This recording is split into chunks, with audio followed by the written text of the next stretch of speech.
So this brief flash story is actually inspired by like all the time I've spent in laundromats and doing laundry. And I was thinking, wouldn't it be interesting if you could like reincarnate through a washing machine? And that kind of experiment ended up inspiring the story. So it's called Life Cycles. With the paycheck from her new job, my mother buys a washing machine. She straps the box to the top of our car and escorts it home like royalty. But Amma refuses to use it, says the machine wastes water. In truth, she wants to keep going to Life Cycles, the 24-hour laundromat on our street, the one with windows so big and clear, everything inside is whitened by the soap of sunlight. It's where you go to be reborn. After slotting your quarters into the machine, you choose your cycle and crawl inside.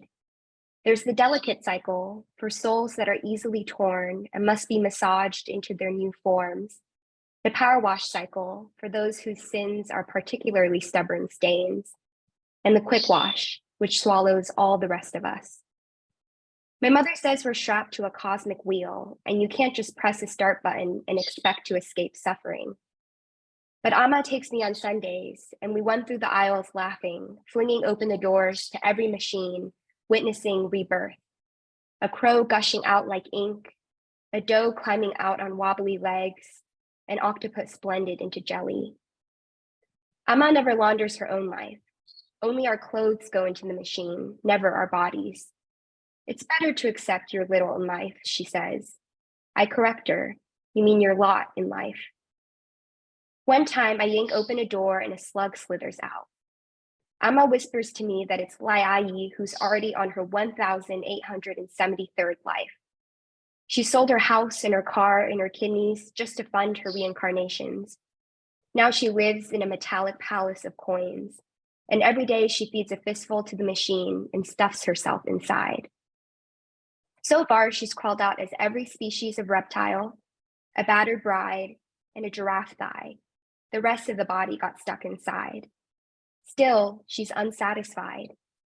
Last week, when she was a golden crowned sparrow, the closest that woman will ever get to royalty, Amma says, Laiayi fluttered to the laundromat with quarters in her beak, so eager to reincarnate that she slammed into the window and had to be revived by pedestrians.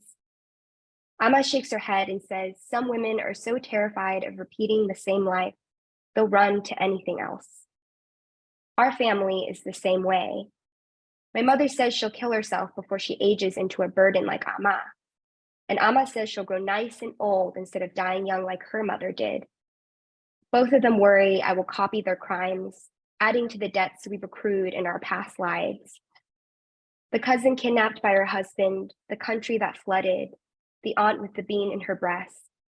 Every tragedy is currency, a down payment on our bodies, and the job of a daughter is to be the one responsible.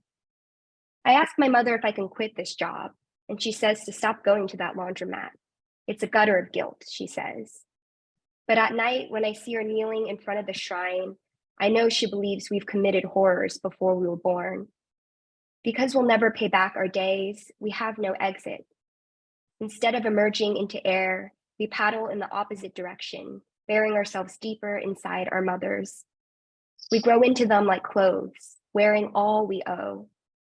I imagine my mother inside a washing machine, trapped behind glass, churned in circles until her face erases itself like a stain. The next morning, I found out why she's been praying. In the kitchen, she tells Amma that she got fired. She's going to have to go back to the store with the washing machine, and we better pray it's not too late to return it. It's always too late, Amma says.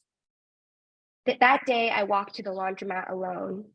In the doorway is a little bird with blue-gray wings, a coin in its beak like a newly minted moon. Its wings were blurring into a bruise. It's Laiayi begging me to kill her now, to swat her down like a fly. She says, nearly 2,000 reincarnation cycles and I end up a damn barn swallow. What's wrong with being a barn swallow, I ask. Don't you know, she says.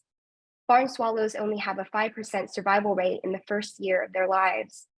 Starvation and predators, adulthood is improbable. What I wanted, Laiayi says, is to be a protected species. One of those animals on a special list that says, you cannot hunt, eat, or capture these. They are precious. They are few. But barn swallows are everywhere, ordinary. At dusk, when I was a human, they swarmed the tree in my backyard, dicing the air as nimbly as knives, chasing tiny insects only they could see. And though they were graceful, all I saw were their ghosts, the 95% who hadn't survived, the ones who should have been, the inheritors of our air, every tree reaching out of the dirt to earn a crown of their bodies. I hold out my empty hands and Laiai flits into my palms. I cup her to my chest and walk up to a machine. When the door swings open, I climb in. Laiai's wings beat against my breast, and as the drum floods with water, I hear her heart slowing, sinking with mine. We shut our eyes.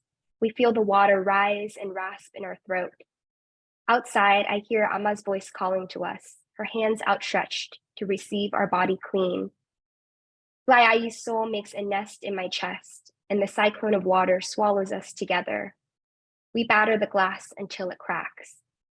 I expand, my arms branching out like a tree's, puncturing the walls of the drum, lancing it with leaks. Soon the water will lash out of the holes, emptying the machine. In the depths of my chest, Laiai repeats, soon, soon. This cycle is ending.